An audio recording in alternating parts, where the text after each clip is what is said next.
Gujarat high court બાદ રાજકોટ કોર્ટને પણ બોમ્બથી ઉડાવી દેવાની ધમકી મળી છે। રાજકોટના જામનગર રોડ પર આવેલા કોર્ટને બોમ્બથી ઉડાવી દેવાની ધમકી મળતા જ પોલીસ કાફલો ઘટના સ્થળે પહોંચ્યો છે। સમગ્ર કોર્ટને ખાલી કરી દેવાનો અપાયો નિર્દેશ। બોમ્બ સ્ક્વોડ, ડોગ સ્ક્વોડ સહિતની અલગ અલગ એજન્સી પહોંચી કોર્ટમાં। બોમ્બ સ્ક્વોડ ચેકિંગ કામગીરી હાથ ધરાઈ હતી। કોર્ટના તમામ રૂમનું ચેકિંગ કરવામાં આવી રહ્યું છે।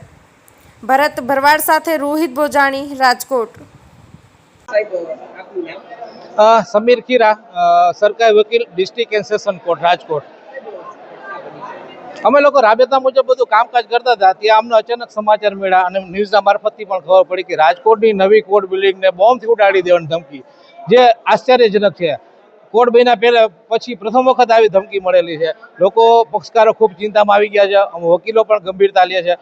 લગભગ 30, 40, 50 જજો છે, 500, 700 પક્ષકારો હશે, વધુ હશે અને 200, 400 વકીલો છે। પોલીસ તાકીદના ધોરણે આવી ગઈ છે, ત્યારે ખૂણે તપાસ કરે છે અને અમે લોકો અહીંથી ચાલ્યા જવા માટે મજબૂર છીએ। અત્યારે ના, અત્યારે કોર્ટ કાર્યવાહી સદંતર સ્ટોપ થઈ જશે, કારણ કે પેલા જાનહાની પક્ષકારોનું અમારું બધાનું જાનહાની ન થાય એ બહુ મહત્વનું છે।